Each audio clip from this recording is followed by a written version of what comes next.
오직 여호와는 그 성전에 계시니 온 땅은 그 앞에서 잠잠할지니라 하시니라.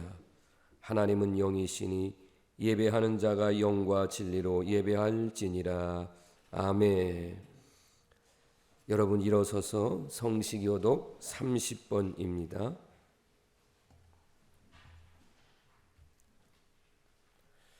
하나님은 우리에게 은혜를 베푸사 복을 주시고 그의 얼굴 빛을 우리에게 비추사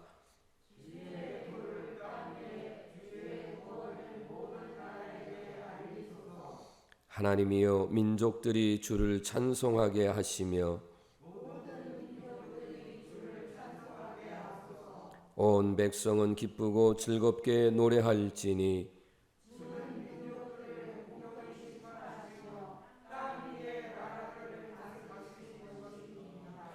하나님이여 민족들이 주를 찬송하게 하시며 모든 민족으로 주를 찬송하게 하소서.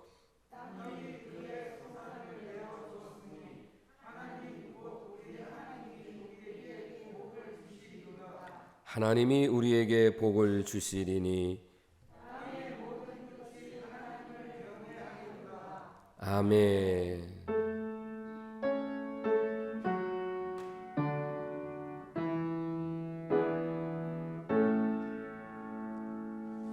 성부 성자와 성령 찬송과 영광 돌려 오네세 대처로 지금까지 또 영원 무궁토록 성삼 있게 영광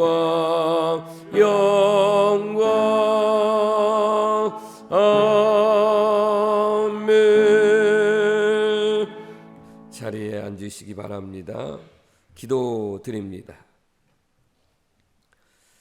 영광과 찬송을 받으시기 합당하신 하나님 아버지, 지난 한 주간도 하나님께서 저희들의 목자가 되어주셔서 보호해 주시고 인도해 주셨음에 감사드립니다.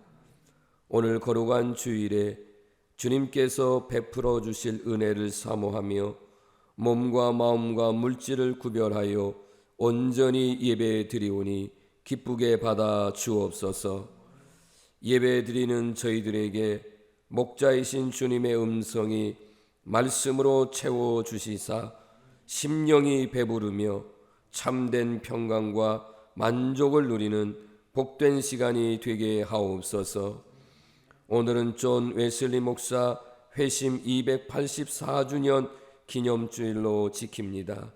한 사람의 변화를 통해 영국 사회와 교회가 변화되고 전 세계에 감리교회를 세우게 하시사 복음이 전파되게 하심을 감사드립니다. 이 시간 예배를 드리는 가운데에 구원의 확신과 회개와 거듭남의 역사가 나타나게 하시고 우리의 믿음과 마음의 뜨거움의 열정이 회복되게 하여 주옵소서. 말씀을 증거하는 주의 종에게 성령으로 충만하게 하시며 사랑하는 성도들이 말씀 앞에 거듭나고 새로워지는 역사가 나타나게 하옵소서. 하나님 영광 받으시고 은혜의 시간이 될 줄로 믿으며 예수님의 이름으로 기도드립니다. 아멘.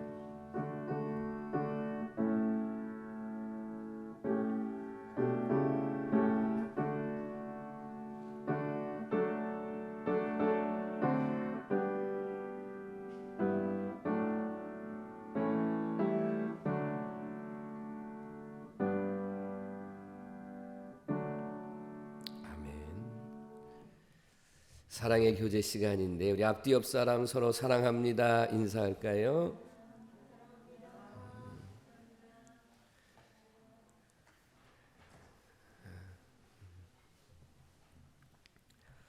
오늘은 우리 감리교회에 있어서는 감리교회가 탄생되어지는 우리 존 웨슬리 목사님 회심 284주년 기념주일로 지키게 되고 오늘 설교의 말씀도 이 부분의 말씀을 전할 텐데 오늘 회심과 거듭남의 역사가 우리 성도들에도 있기를 간절히 바랍니다.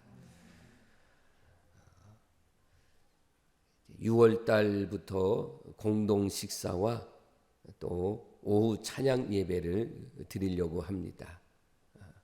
6월 둘째 주일은 야외 예배로 드릴까 이렇게 예정하고 있습니다. 여러분 위에서 기도해 주시고 또 협력을 부탁드리겠습니다. 어제 저희 피로연회에 참여해 주신 성도님들께 감사드리고 이번 주 토요일 날 서울에서 결혼 예식이 있는데 함께 참여하실 분은 차량편 때문에 그러니까 전화 사모에게 말씀해 주시면 오전 9시에 출발하는데 준비할 수 있도록 좀 미리 참여하실 분은 말씀해 주시면 고맙겠습니다. 이제 다 같이 봉헌 찬송은 421장입니다.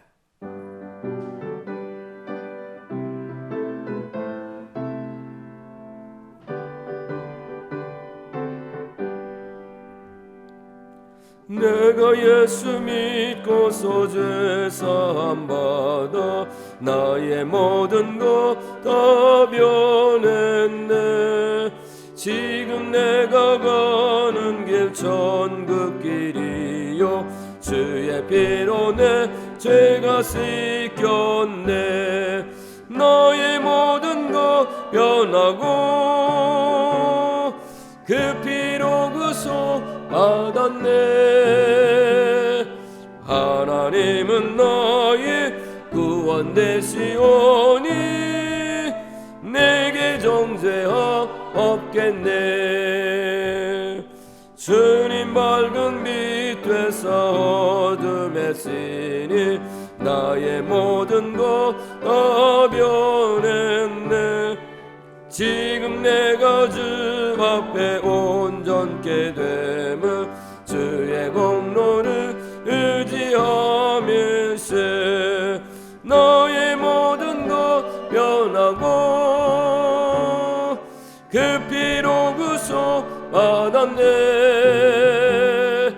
하나님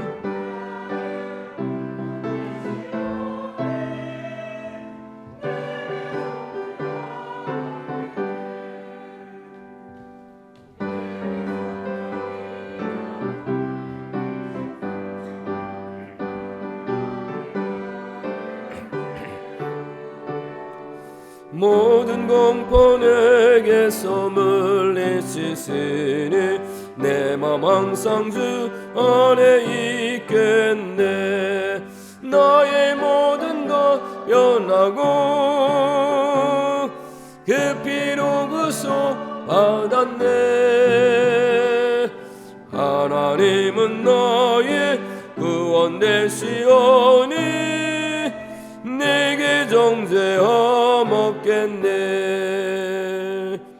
아멘. 봉헌 기도 드립니다. 인생을 살피시고 언제나 붙들어 주시는 하나님 아버지 감사합니다. 오늘도 주님께서 주신 내일에 대한 소망을 간직하며 예물을 하나님 앞에 드립니다. 이 예물이 쓰이는 곳에도 소망이 돋는 해같이 솟아나게 하옵소서. 하나님의 사랑과 은혜로 주신 것 하나라도 사용할 때마다 주신 하나님의 뜻을 헤아리며 사용할 수 있는 지혜를 더하여 주옵소서. 지난 한 주간 동안 베풀어 주신 은혜에 감사하여 10의 1조를 드립니다. 사건과 사고가 너무 많은 세상 가운데 지켜주신 은혜를 감사드리며 감사 예물을 드립니다.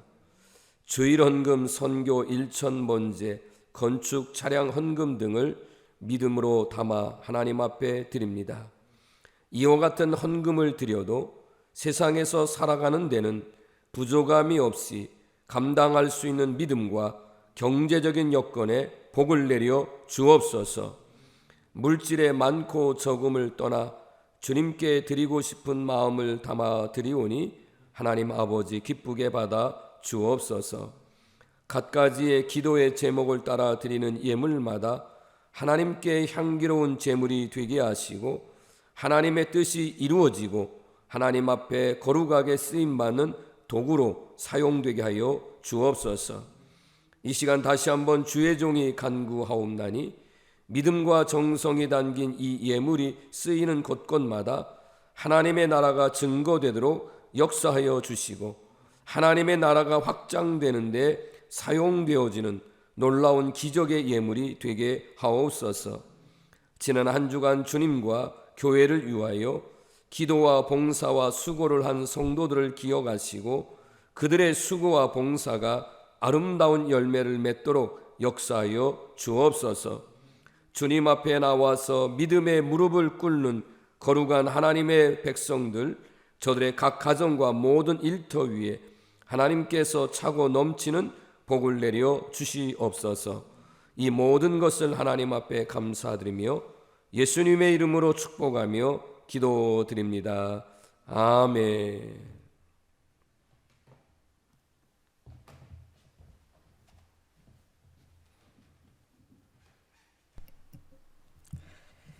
오늘 하나님의 말씀은 시편 51편 7절에서 12절 말씀입니다. 봉독하겠습니다. 우슬초로 나를 정결케 하소서. 내가 정하리다. 나의 죄를 씻어 주소서. 내가 눈보다 희리이다. 내게 즐겁고 기쁜 소리를 들려주시사 주께서 꺾으신 뼈들도 즐거워하게 하소서. 주의 얼굴을 내 죄에서 돌이키시고 내 모든 죄악을 지워 주소서. 하나님이여, 내 속에 정한 마음을 창조케 하시고 내 안에 정직한 영을 새롭게 하소서. 나를 주 앞에서 쫓아내지 마시며 주의 성령을 내게서 거두지 마소서. 주의 구원의 즐거움을 내게 회복시켜 주시고 자원하는 심령을 주사 나를 붙드소서. 아멘. 말씀 듣기 전에 내 인생 여정 끝내어 예수 인도하셨네 찬양하겠습니다.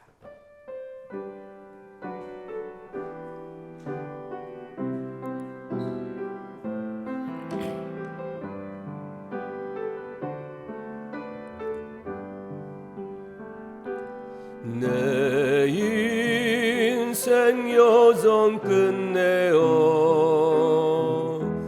강 건너 언덕 이를 때 하늘 문 향해 말하리 예수 인도하셨네 매일 발걸음마다 예수 인도하시네 나의 무거운 죄짐을 모두 벗고 하는 말 예수 인도하셨네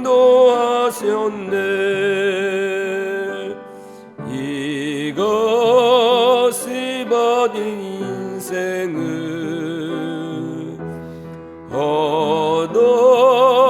허덕이면서 갈 때에 시험과 환난 많으나 예수 인도하시네 매일 발걸음마다 예수 인도하시네 나의 무거운 죄짐을 모두 벗고 하는 말 예수 인도하셨네 내 발걸음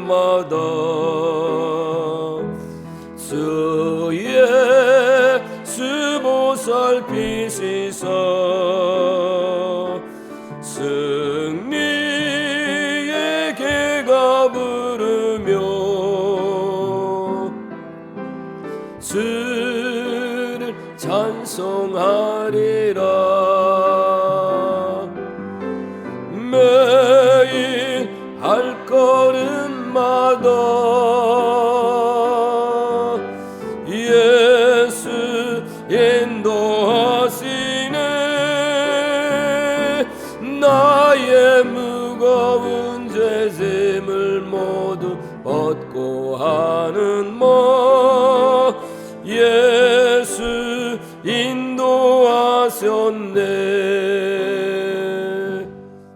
아멘. 우리 주 안에서 인사할까요? 할렐루야.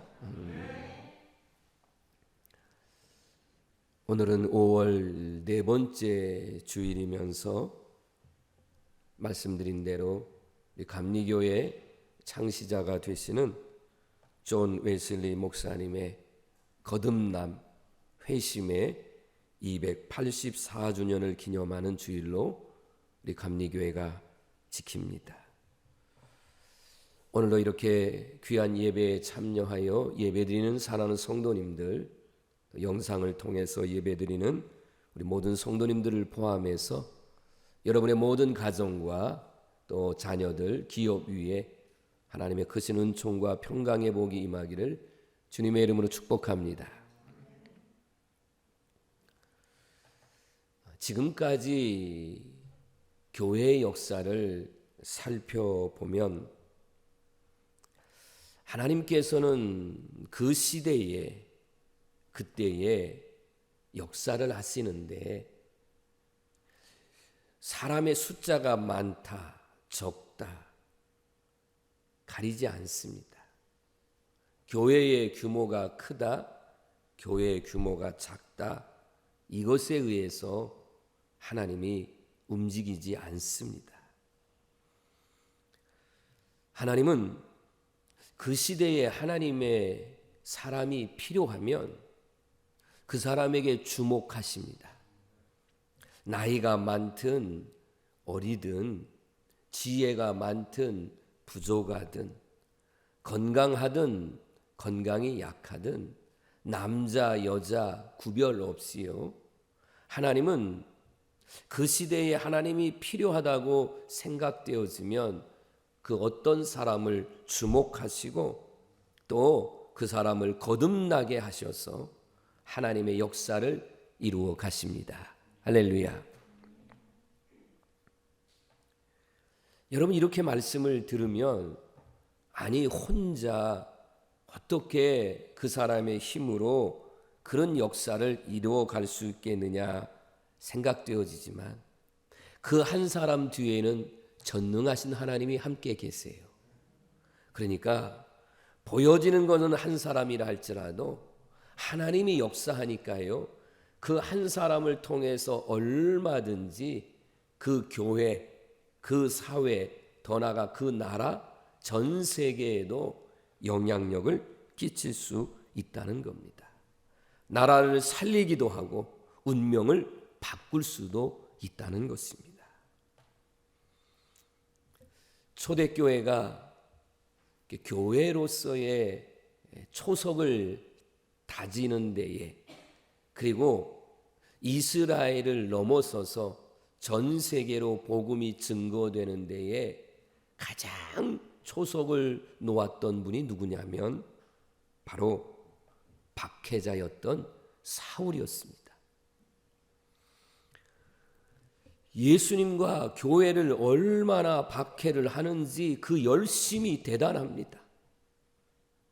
지금의 터키라고 하는 나라에서 시리아라고 하는 나라에까지 그 국경을 넘어서 거기 가서 예수 믿는 사람들을 잡아다가 감옥에다가 집어넣기도 하고 스데반 집사님을 돌로 쳐 죽일 때에 여러분 옷이 고추장스러우면 저에게 맡기십시오 하고 스데반 집사를 죽여라 이렇게 앞장섰던 사람이 바로 사울입니다.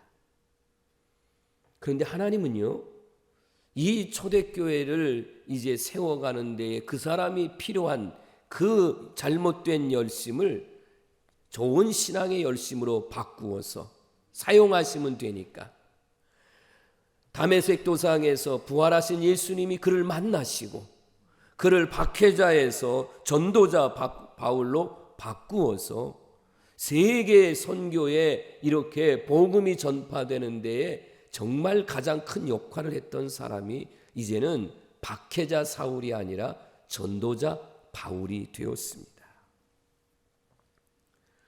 중세 시대는 교황의 권력이 나라의 왕보다 더 권력이 셉니다. 그러다 보니까 교회가 부패를 해요. 타락을 하게 됩니다. 이런 교회의 부패를 변화시키기 위해서 종교개혁자인 마틴 루터를 비롯한 몇 사람들이 일어나서 그래서 교회를 개혁해야 된다. 하나님께로 성경으로 돌아가야 된다. 이런 운동을 펼쳐서 그래서 우리 개신교, 프로테스탄트, 개혁교회가 다시 개신교회가 탄생하게 되었습니다. 우리 한국교회의 역사를 볼 때도요. 우리 저 김하에 가면 직영리라고 있죠. 거기에 직영터라고 하는 교회를 1901년에 하디 선교사님께서 오셔서 와서 보니까 이미 세례를 주어도 정말 좋은 신앙을 가진 15명의 사람이 있는 거예요. 그래서 1901년 3월 30일 부활절날 그들에게 세례를 베풉니다. 하디 선교사는 캐나다 사람이고 의사입니다. 그러니 요즘 말로 하면 엘리트죠. 그런데 이 조선이라는 나라에 와서 보니까 너무 무지한 행동들을 하는 겁니다. 그래서 자기의 어떤 엘리트 의식만을 가지고 이 조선의 백성들에게 복음을 전하고 이런 걸 해야 되는 데에 교만함이 있었어요. 그 교만함을 가지고 선교를 하니 선교가 되지 않죠. 이런 것을 깨닫고 그가 하나님 앞에 기도하던 가운데에 정말 내 죄가 얼마나 큰가를 그가 회개를 하게 됩니다. 그리고 원산에서 이제는 교사들을 모아놓고 하나님의 말씀을 증거하다가 성령의 역사가 임해서 그래서 우리가 아는 1903년 원산 대부흥 운동이 일어나기를 시작하는 겁니다.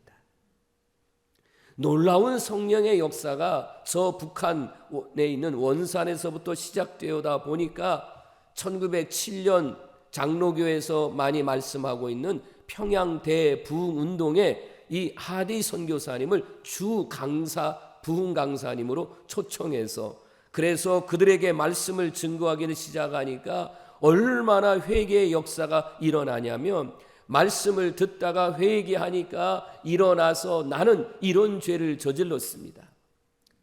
내가 품삯을 떼어먹었습니다. 뭐 이런 죄를 저질렀습니다. 여러 가지의 죄들을 그냥 하나님 앞에 고백하며 그 죄를 회개하다 보니까 이 부흥의 불길이 전국 방방곡곡으로 흘러가게 됐다는 겁니다. 이게 우리 한국교회가 부흥하는 데에 놀라운 그런 기초가 되었다는 겁니다. 사랑하는 성도 여러분, 2022년 지금 이 시대에도 우리가 섬기고 있는 철원 제일감리교회도 복음에 붙들린 한 사람, 하나님의 사명에 불타오른 한 사람, 그 한 사람 한 사람이 바로 지금 어느 누구가 아니라 오늘 말씀을 듣고 있는 여러분 자신이 오늘 여러분이 존 웨슬리처럼 바울처럼 하디 선교사처럼 우리가 하나님 앞에 내가 회개하고 내 자신이 성령 안에서 거듭나고 불타오르는 열정을 회복한다면 하나님은 여러분도 변화되고 우리가 섬기는 교회도 변화될 것이고 우리가 살고 있는 이 철원 땅과 이 대한민국을 변화시키는 데에 쓰임받게 될 줄로 믿습니다. 지난주일 말씀을 선포한 것처럼 우리는 코로나19로 인해서 때로는 여러분이 교회에 오시지도 못하고 비대면으로 예배를 드려야 했습니다. 정부의 규제가 강력하게 교회를 향해서 있었기 때문에 예배 드리는 것도 못하게 할 때도 있었고 10% 20%만 드려라. 소그룹 모임 안 된다. 찬양대 서면 안 된다. 큰 소리로 통성기도하면 안 된다. 교회에서 식사해도 안 된다. 참 많은 제약을 했습니다. 그런 어려운 가운데에 2년 4개월이 지났는데 그런 가운데서도 우리 성도 여러분들은 지금 어때요? 믿음을 지켰고 그 믿음을 지킨 그런 여러분들이 오늘도 이 자리에 나오셔서 예배하고 있다는 것은 마치 나무로 얘기한다면 나무의 윗부분이 잘려졌지만 그루터기가 남아있는 것처럼 여러분은 그루터기 같은 성도로서 이런 믿음을 가지고 오늘도 주님 앞에 나와 예배드리고 있기에 여러분들을 통해서 우리 교회는 변화되고 부흥될 줄로 믿습니다. 그러면 어떻게 하면 우리 교회가 그 한 사람 한 사람을 키울 수 있느냐? 어떻게 그런 한 교회를 만들어 갈 수 있느냐 하는 부분입니다. 오늘 저는 감리교회 창시자가 되시는 존 웨슬리 목사님의 회심, 그의 거듭남을 통해서 영국 사회, 영국 교회, 더 나아가서 한국을 비롯한 전 세계에 이렇게 감리교가 세워진 것을 보면 나는 코로나라고 하는 것이 꼭 위기만이 아니라 이것을 통해서 새로운 도약과 다시 한번 새롭게 부흥되어지는 도약의 계기가 이루어져가는 과정이라고 여기고 지금서부터가 우리가 더 열심히 더 열정으로 그러나 그 가운데에는 반드시 필요한 게 뭐냐면 여러분 예수님 안에서의 구원의 확신과 여러분의 거듭남이 있어야 한다는 것입니다. 그래도 우리가 감리교인이니까 존 웨슬리 목사님에 대해서는 우리가 좀 알아야 되기 때문에 들으신 분도 계시지만 잠시 소개를 하겠습니다. 존 웨슬리 목사님은 아버지 사무엘 웨슬리 목사님, 영국에서 이렇게 요즘 말로 지금으로 말하면 좀 시골 농촌 교회의 에빗 교회라고 하는 교회를 아버지 목사님이 담임을 했고 어머니는 수산나 웨슬리입니다. 목사님은 사모님은 자녀를 19명을 낳았어요. 19남매를 낳았습니다. 놀라지도 않으시네요. 19명을 낳았어요. 그 가운데에 우리 존 웨슬리 목사님이 15번째입니다. 그리고 존 웨슬리 목사님을 소개할 때마다 반드시 함께 소개되는 분이 있는데 여러분 찬송가에 보면 찰스 웨슬리 분이 작사 작곡한 찬송이 많이 있어요. 이 찰스 웨슬리가 바로 존 웨슬리 목사님의 동생입니다. 존 웨슬리 목사님은 영국의 지금도 명문대학이죠. 최고의 명문대학이라고 말할 수 있는 옥스퍼드 대학에서 공부를 했습니다. 동생과 함께 또 같이 믿음의 뜻을 같이 하는 사람들과 홀리 클럽, 신성 클럽이라고 하는 거룩한 클럽, 이런 단체를 만들어서 그들이 철저하게 규칙적이고 성경을 공부하고 때로는 금식을 하고 그 금식한 것을 헌금을 들여서 교도소를 비롯해서 어려운 사람들에게 그것을 나눠주는 그런 일을 합니다. 그래서 사람들이 볼 때에 저 사람들은 규칙주의자다, 규칙쟁이다, 규칙벌레다 그런 뜻에서 뭐라고 그 사람들이 이름을 붙여줬냐면 메도디스트라고 하는 이름을 붙여줬어요. 우리 감리교를 영어로 메도디스트라고 합니다. 그래서 우리 철원제일교회가 철원 퍼스트 메도디스트 처치입니다. 철원의 첫 번째로 세워진 우리 감리교회라는 거예요. 존 웨슬리는 주님을 위해서 희생적인 활동을 하고 싶어서 이제는 목사 안수를 받고 그리고 1735년에 영국의 식민지로 있었던 미국의 조지아주로 선교사로 가게 됩니다. 인디언들에게 선교를 하기를 시작합니다. 목사 안수도 받고 또 선교의 열정도 있고 최고의 대학을 나왔으니 지식도 있고 그래서 가서 선교를 하면 그냥 잘 될 줄 알았죠. 그런데 실패를 하고 말았습니다. 미국 선교의 실패로 다시 영국으로 돌아와서 그는 충격에 빠졌죠. 고민과 회의감에 있었을 때에 1738년 5월 24일 저녁에 영국의 올더 시게시라고 하는 거리에 작은 기도 모임이 있어서 그래서 그 모임의 저 뒷자리에 목사님이 앉으셨어요.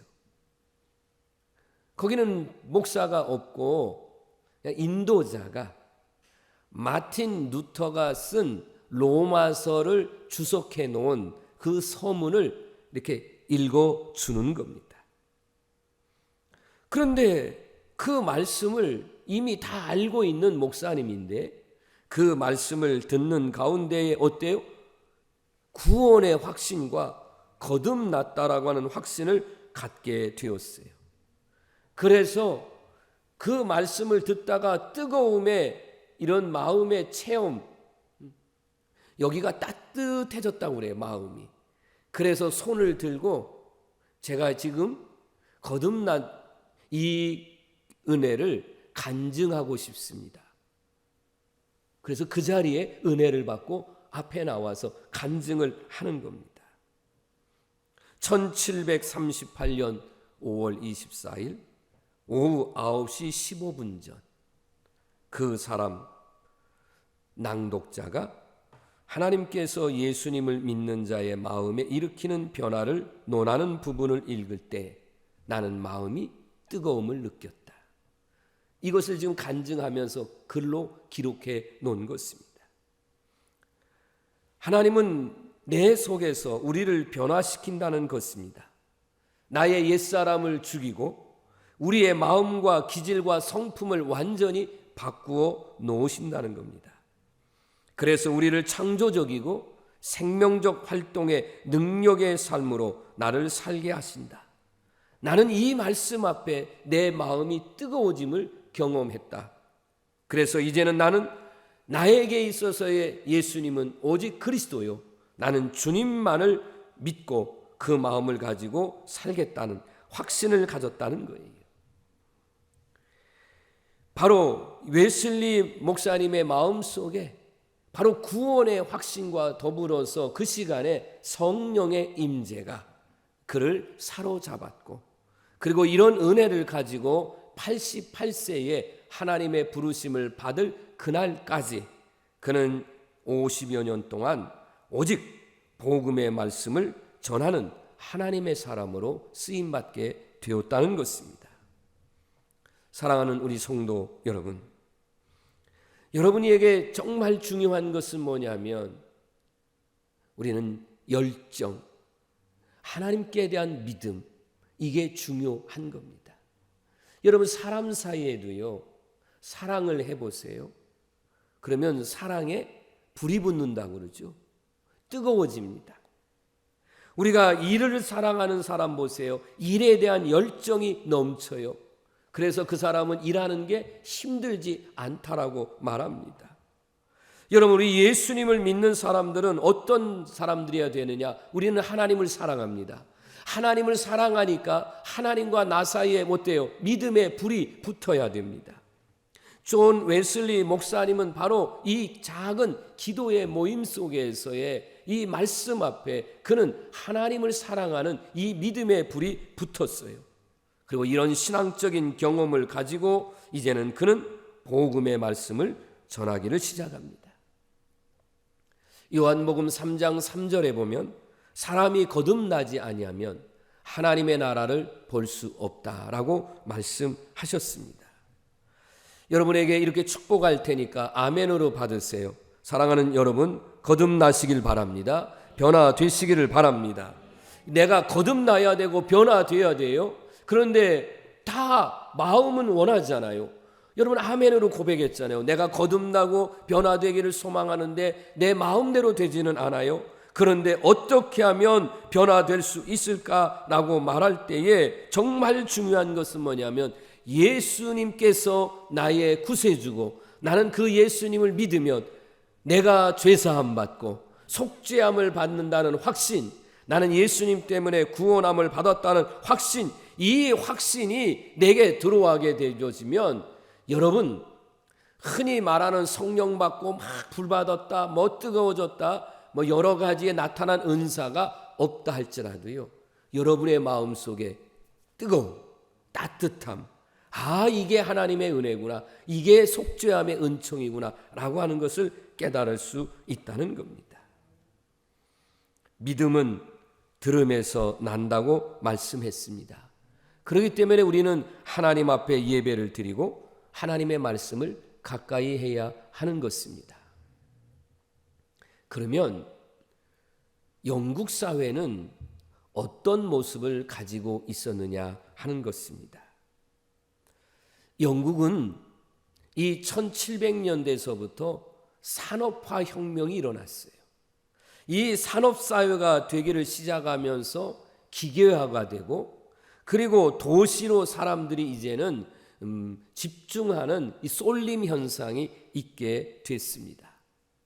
그러다 보니까요, 음주, 술 먹고, 음란, 도박 이런 것들이요, 심지어 어떤 도시는요, 한 집 건너 한 집이 술집이고 한 집 건너 한 집이 도박하는 곳이었고, 그래서 이런 음주, 음란, 도박이 영국 사회를 아주 망하게 만들어가고 있었다는 거예요. 표현하자면 무질서와 혼란에 비틀거리는 사회가 바로 영국 사회였습니다. 앞날이 보이지 않아요. 절망에 빠질 수밖에 없어요. 그래서 역사학자들은 이렇게 말합니다. 이런 똑같은 상황 속에 프랑스는 피해 혁명으로 프랑스는 개혁이 됐다면, 그런데 영국은 이 존 웨슬리 목사님이 일으킨 복음 운동을 통해서 피 한 방울 흘리지 않고 무혈로 영국 사회를 변화시켰다. 바로 한 사람의 변화가 결국은 한 사람만이 아니라 영국 사회를 건져냈다. 이건 역사학자들이 거의 동일하게 말씀하고 있는 그런 내용입니다. 목사님은 설교와 함께 실제적인 운동을 했습니다. 사회복지기관을 세우고 특별히 노예 제도를 폐지하고, 그리고 노예들에게도, 흑인 노예들에게도 세례를 베풀고 그들도 성찬식에 참여하게 하고, 노예 매매 폐지법과 노예 해방 법령을 통과시키는 이런 놀라운 일들을 하게 했다는 거예요. 목사님은 이제는 복음을 들고 교회에서만 설교하는 게 아니고 아예 영국의 국교회가 지금도 성공회입니다. 성공회에서 목사 자격을 이제는 내쳐버렸어요. 다시 말하면 영국의 성공회는 좀 표현하자면, 이해하고 들으신다면, 우리는 아주 고등한, 아주 고귀한 그런 사람들만, 귀족들만 와서 이렇게 예배를 드리는, 천민들이나 흑인들이나 이런 사람들은 들어오지 못하는, 이렇게 차별적인 그런 교회. 그런데 이 존 웨슬리 목사님은 시장터에 가서 그 사람들을 모아놓고 설교하고, 광산촌에 가고 빈민촌에 가고 이런 곳에 가서 복음을 전하니까 아예 성공회에서는 목사직을 추방시켜버렸어요. 목사직을 면직시켜버렸습니다. 목사님은 이제는 강단에서, 교회 안에서 설교할 수 없으니 이제는 아버지 교회 뜰에서도 설교를 하고 저 마당에서 설교를 하기도 하고, 우리 존 웨슬리 목사님이 말씀하신 것 가운데 아주 유명한 말씀이 세계는 나의 교구다 라는 이 말씀을 하셨어요. 여러분, 이것은 어떤 뜻이냐면, 나는 어떤 곳이든지 가서 복음을 전하겠다는 거예요. 그래서 말을 타시고 그래서 가시는 곳곳마다 그곳에 가서 강단을 삼아서 말씀을 전파하고, 그것이 야외든 가난한 사람이든 상관없이, 그래서 감리교회를 만들려고 해서 감리교회가 생긴 게 아니라 영국 사회에서 정말 설교할 수 없는 그런 일들 때문에 이제는 그렇게 은혜 받은 사람들이 모여서 속회를 조직하고 그래서 하다 보니까 감리교회가 생기게 된 것입니다. 지금 이 시대는 존 웨슬리 목사님과 같은 이 영적 부흥 운동이 필요합니다. 그러기 위해서 저와 우리 성도님들은 다시 한번 예수님 안에서 거룩한 신앙을 가지시고 변화된 삶을 사시고, 여러분 행여나 지난 2년여 동안에 내 신앙이 떨어졌다면 이 신앙의 열정이 예수님 안에서 복음 안에서 회복되고 그래야만 한다는 거예요. 편리함과 안일함 속에 우리 구원의 확신마저 흔들리고 있지는 않습니까? 하나님을 찾으려 해야 되는데 어느 사이에 우리의 신앙이 느슨해졌어요. 기도해야 된다 아는데 기도가 귀찮아졌습니다.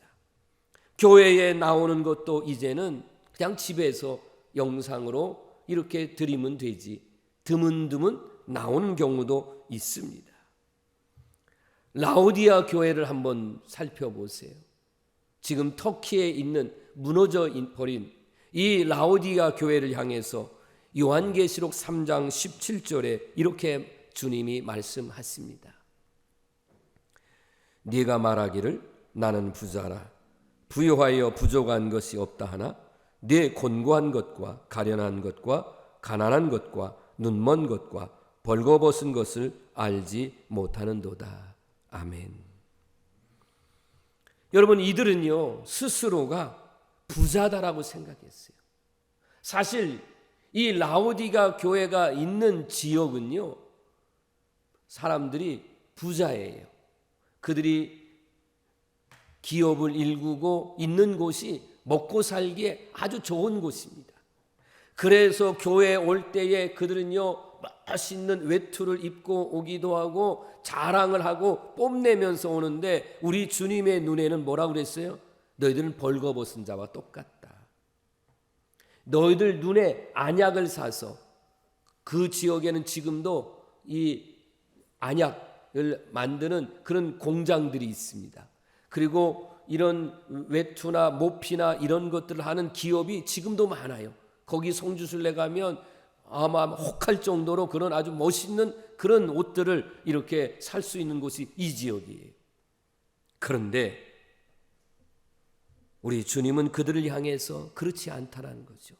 안약을 사서 내 눈을 바라는 것은 믿음의 눈으로 너 자신을 보라는 거예요. 우리의 경험을 통해서도 알 수 있지만 우리가 좀 살기가 어려웠을 때 1970년 이전에 여러분 한국은 대단히 먹고 사는 문제가 힘들었습니다. 보릿고개라고 했고요. 정말 너무너무 힘들게 이렇게 살았습니다. 저와 비슷한 연령을 가진 우리 권사님들, 집사님들의 얘기를 들어보면 정말 이렇게 상상하지 못할 정도로 때로는 뭐 이렇게 술찌꺼기 같은 그런 것들을 이렇게 끓여가지고 그거 먹으니까 그거에 취하기도 하고 배가 워낙 고프니까 뭐 옥수수 뭐 이런 것들 죽을 끓여서 먹고 이제는 잠자라고 움직이면 배가 고르니까 배고프니까 이런 얘기들을 하시더라고요. 정말로 그렇게 살아왔어요. 그래서 하나님 앞에 모여서 어때요? 하나님 복 주세요. 하나님 잘 살게 해주세요. 방방 곳곳에서 이런 소리, 그래서 아주 열정이 넘쳤어요. 그래서 지금은 어때요? 그래도 먹고 살만하지 않습니까? 옛날에 비해서는 훨씬 더 잘 사는데 다 그런 건 아니지만 이제는 하나님의 복을 받아 먹고 살만한 사람들 가운데에서는 하나님을 멀리하는 사람들이 생겼습니다. 자기의 레저를 위해서 여행이나 이런 것들을 위해서 그들은 하나님을 멀리하고 교회를 멀리합니다. 주의를 지키지 않습니다. 목사님이 신방 오는 것도 이제는 귀찮아서 목사님 오지 마세요. 그냥 가만 내버려 두세요. 이렇게 말하는 사람들도 있습니다. 내 영혼을 위해서 해야 될 일인데 내 영혼을 위해서 하지 말아야 될 것 그거 하기 싫어서 안 하기도 하고 이렇게 살아가는 사람들이 많아요. 여러분 이런 사람들은 시편 73편 28절 말씀을 기억하셔야 돼요. 같이 읽을까요? 시작. 하나님께 가까이함이 내게 복이라. 내가 주 여호와를 나의 피난처로 삼아 주의 모든 행적을 전파하리이다. 아멘. 27절은 안 읽었고 제가 주지를 않았어요. 거기는 뭐라고 되어 있냐면 하나님을 멀리하는 자는 저주를 받는다는 말씀이 나와 있습니다. 라오디가 교회 성도들은 주님과 교제하는 일이 없어지니까 영적인 힘이 없어지고 신앙의 열정도 자연히 사라지게 되었습니다. 나는 우리 성도들에게 주님의 말씀으로 선포하며 외칩니다. 여러분, 여러분의 마음이 뜨거워지려면 마음의 문을 열어야 됩니다. 이 마음의 문을 열고 하나님을 가까이 해야 됩니다. 다른 방법이 없어요. 그래서 하나님의 영이 우리 가운데 임하고 하나님의 영이 나를 다스리고 그래야 된다 하는 것이에요. 마지막은 오늘 다윗의 말씀인 이 본문의 말씀을 가지고 마지막 설교를 하겠습니다. 다윗은 어때요? 늘 하나님을 가까이 했어요. 사울왕의 그 죽이려고 하는 그 사람들의 피해서 다닐 때마다 얼마나 하나님 앞에 간절하게 기도했어요. 그리고 왕이 됐어요. 왕권이 강화되고 통일 왕국을 이루었어요. 먹고 살만합니다. 이제는 최고의 권력자가 됐어요. 느슨해졌습니다. 신앙이. 어느 날 전쟁을 하면 왕이 전쟁하면 앞에 나서야 되는데 나가지도 않습니다. 그리고 낮잠 자고 일어나서 거닐다 보니까 저 밑에서 목욕하는 밧세바라는 여인을 보게 됩니다. 마음에 음란 마귀가 들어왔어요. 그래서 밧세바를 불러다가 간음을 하게 됩니다. 그리고 이 죄를 이렇게 포장하기 위해서 없애기 위해서 자기의 충신인 이 밧세바의 남편인 부하장군 우리아를 죽입니다. 여러분 흔히 우리가 콩깍지 썼다는 말 하죠. 죄의 콩깍지가 쓰면 이게 죄인 줄 모르는 거예요. 이게 엄청난 죄잖아요. 이게 죄인 줄 모르고 이 죄를 회개하지 않으니까 이제는 살인죄까지 범하게 됩니다. 이걸 하나님께서요 나단 선지자를 보내서 깨우칩니다. 이 엄청난 죄를 깨닫고 그 다음서부터 이 다윗이 하나님 앞에 이제는 회개의 기도를 합니다. 밤에 잠이 오지 않는 겁니다. 여러분 어떤 때에 우리 성도 여러분이 가장 스트레스를 받느냐? 여러분 그것이 남편, 아내, 자녀, 여러분 경제 어려움 이게 아니에요. 정말 여러분이 스트레스를 받는데 그 스트레스의 원인을 여러분이 모르고 다른 데다가 원인을 돌리는데 가장 스트레스 받는 것은 죄입니다. 여러분 죄를 저지르면 여러분 자신 평안하지 않아요. 밤에 평안한 잠을 못 자요. 죄를 지었을 때 이 죄책감, 이 스트레스 이것 때문에 병이 생기고 마음의 병이 생기고 정신의 병이 생기는 거예요. 어떤 사람들은 죄책감 때문에 극단적인 선택을 하는 어리석은 짓을 하지 않습니까? 어떤 사람은 이 죄책감을 술로, 마약으로, 도박으로 될 때라 이런 식으로 방법을 선택하는 사람 있지 않습니까? 그런데 다윗은요 안 그랬어요. 죄라고 하는 것을 깨우쳐 줬을 때에 시편 51편 5절에서 내가 죄악 중에 출생했구나. 어머니 뱃속에서부터 내가 죄를 저질러서 이 죄악이 근본적으로 있었다. 그렇게 그가 깨닫고 그리고 나서 하나님 앞에 그가 회개하기를 시작합니다. 여러분, 죄의 반대말은 뭘까요? 그건 거룩입니다. 죄를 안 짓는 것이 아니라 죄의 다른 반대가 되는 것으로 해야 될 것은 거룩이에요. 오늘 우리가 예배를 시작하면서 제가 8장 찬송을 부르기를 원했어요. 거룩, 거룩, 거룩. 하나님은 거룩하신 하나님. 그 하나님이 뭐라고 말씀했어요? 내가 거룩하니 너희들도 거룩하라. 이렇게 말씀하셨어요. 이 거룩이 바로 여러분의 힘임을 믿으시길 바랍니다. 왜냐하면 거룩한 사람에게 하나님은 함께 하시니까. 여러분, 내가 죄가 있으면 하나님이 함께 하지 않잖아요. 여러분의 가장 강력한 힘은 뭐예요? 임마누엘 하나님, 언제나 나와 함께 하신 하나님. 믿습니까? 그래서 7절 말씀에 정화시키는 그런 것으로 우슬초라는 것이 사용되어지는데, 우슬초로 나를 정결하게 하소서. 비유법이죠. 10절 말씀에 가면 하나님이여 내 속에 정직한 마음을 창조해 달라고 하나님 앞에 그렇게 기도하고 있습니다. 여러분, 회개라고 하는 것은요, 잘못했어요, 잘못했어요, 눈물 뚝뚝 흘리고 그저 잘못했어요 비는 게 회개가 아니라, 회개는 하나님께 소망을 두고 하나님께로 돌아서서 가는 게 이게 진정한 회개라 하는 것입니다.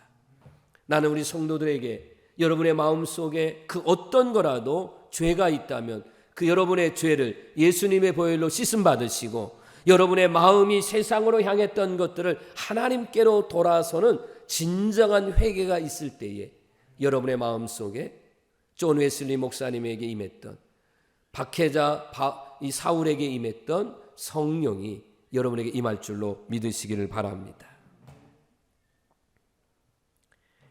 아니, 죄를 저질렀으면 주님 앞에 나와야 되잖아요. 교회에 나와야 되잖아요. 아니, 어떤 분들은 부부싸움 해놓고 죄는 자기들이 저질러 놓고 교회는 왜 안 나오는 거예요? 뭐라고 말하냐면, 죄가 있어서 부끄러워서 못 나왔대. 아니, 죄가 있으면 나와서 회개를 해야지. 왜 부부싸움은 자기들이 해놓고 왜 교회를 안 나오냐고. 정말 어리석은 행동입니다. 물론 부부싸움 하라고 하는 것은 아니지만요, 예를 들어서 설명한 거잖아요. 여러분, 죄를 저질렀으면 우리의 죄를 용서하시고 나를 치료하시는 하나님을 바라보시고 하나님 앞에 기도하고 예배하면 하나님은 우리를 도와주시고 치유해 주심을 믿으시길 바랍니다. 죄사함의 확신을 가지십시오. 구원의 확신을 가지십시오. 이게 영적인 힘입니다. 영적인 힘을 회복하시기를 주의 이름으로 축원합니다. 이 시대에 필요한 사람이 어떤 사람입니까? 교회 다니는 교인 아닙니다. 예수님 안에서 구원의 확신을 가진 거듭난 참된 그리스도인, 그 사람 한 사람을 주님은 찾고 계십니다. 바로 이런 일에 쓰임받아야 될 사람이 누구냐? 바로 여러분 자신입니다. 오늘 이 말씀을 마음속에 새기시고, 그렇구나, 내가 이 시대에 하나님이 찾는 사람, 하나님이 찾는 영적인 그리스도인 바로 나다. 그래서 이 시대를 변화시키는 일에 쓰임받는 우리 성도들이 되기를 주님의 이름으로 축원합니다. 기도드립니다. 하나님 감사합니다. 오늘 존 웨슬리 목사 회심 기념주일을 통해서 우리 자신도 예수님 안에서 거듭나게 하시고 변화되게 하시고 구원의 확신과 성령의 충만한 은혜를 가지고 당당하게 예수님을 증거하며 복음을 전하는 믿음의 사람들이 되게 해 주옵소서. 죄와 어둠을 물리치게 하시고 믿음의 승리자가 되게 하시고 죽어가는 영혼들을 손잡아 일으켜 세워 살리는 데에 쓰임받는 거룩한 하나님의 사람들이 되게 하옵소서. 감사드리며 예수님 이름으로 축복하며 기도드립니다. 아멘. 여러분 다 일어서서 505장 찬양합니다.